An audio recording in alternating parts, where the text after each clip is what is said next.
In this video, I'm going to show you how to replace your rear ball joint in a Ford Escape, Mazda Tribute, or Mercury Mariner are all pretty much the same vehicles. Once they hit about 100,000 miles, the rear ball joints start to wear and you'll start to see the rear wheels kind of at an angle. Now, the way I'm going to show you is a typical do-it-yourself way at home. You don't need a pickle fork to remove ball joints or anything like that. You simply buy the whole control arm. It's going to come with a new bushing. Going to have the ball joint on one end, and this is a simple do-it-yourself way to replace your rear ball joint. If you take this to a mechanic, you're looking at probably 250 bucks a side. You can easily do this yourself for about $100. So I'm going to show you step by step how to replace the rear ball joint in this Mercury Mariner. Like I said, it's the same vehicle as a Ford Escape and Mazda Tribute. First thing you need to do, you need to get a jack under your vehicle and securely jack it up in place, and we're going to remove this rear wheel. We're going to wind up doing both sides, so I'm just going to demonstrate the passenger side on this. The driver side is going to work the same way. So get the vehicle jacked up and get the rear wheel removed.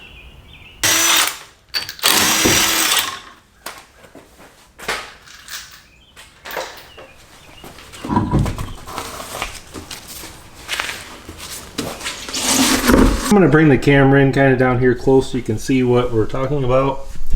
We're removing this right here. So we have a bolt right here, and you have a bolt right here, and if you look under there you can see your ball joint.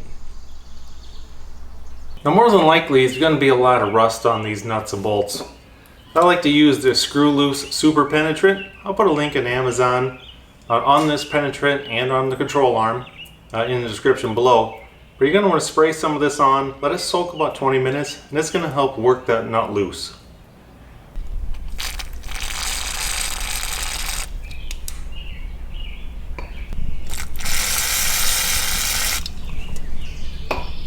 After you let that penetrant sit for about 20 minutes, go ahead and remove those nuts.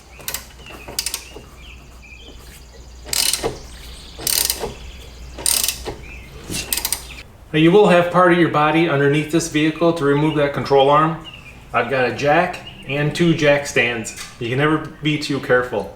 Put as much stuff as you can under there to make sure that if anything happens, this vehicle is going to fall on jack stands and not on you. And you're going to need a 15mm socket for the bolt on that inside.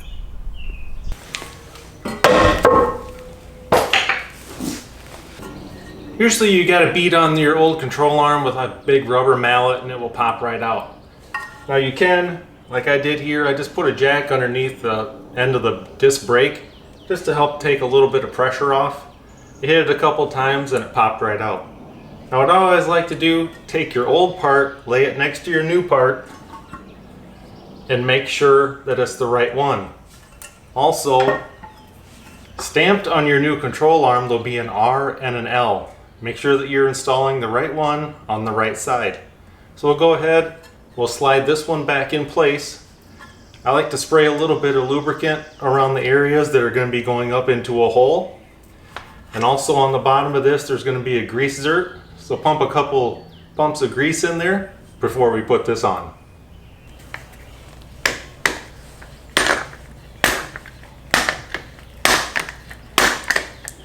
So since you have your grease gun out, put a little bit of grease right around here on these surfaces on both sides. And then also lubricate the shaft right here. And that's going to aid in helping you put this back in place. I like to put on the ball joint side first. I don't tighten that nut all the way, I just get it secure. And then it's a little easier to line that bolt there up with, if you have a little trouble, you can use a ratchet strap. And all you need is just a little bit of tension. If you have 2 people, you can get this lined up a little easier. But if you have a ratchet strap, put a little tension on there and then you can adjust it over just a hair, and then that will help you get that bolt in. Torque wrench to 80 foot-pounds and tighten these up.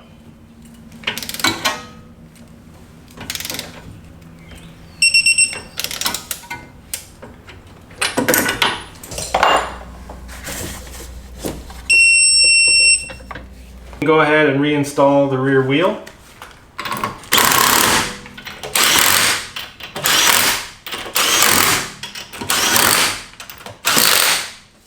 This vehicle has aluminum wheels, so I'm going to torque this to 100 foot-pounds.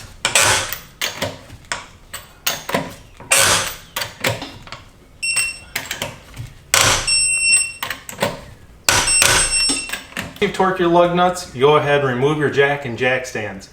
Now I like to do one side at a time, take the vehicle for about a 10-minute drive. If you hear any weird noises, feel anything strange, you know that it was the passenger side or the driver's side, whichever one you started on.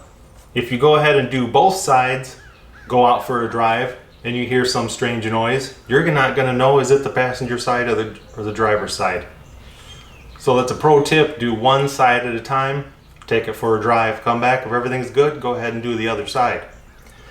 Now a lot of times what happens is you'll take your vehicle in for an alignment, maybe you got new tires, maybe you hit a big pothole, and they tell you, well, your rear wheel is whatever, 8 degrees out of camber. A lot of times it's that worn out ball joint. They'll probably tell you right then and there, hey, we can replace that for you for 300 bucks. You can easily do both sides yourself for under $100. And I'll put links in the description below on everything I use to buy this off of Amazon. Help you guys do this at home. Hope this video helps you, and thanks for watching.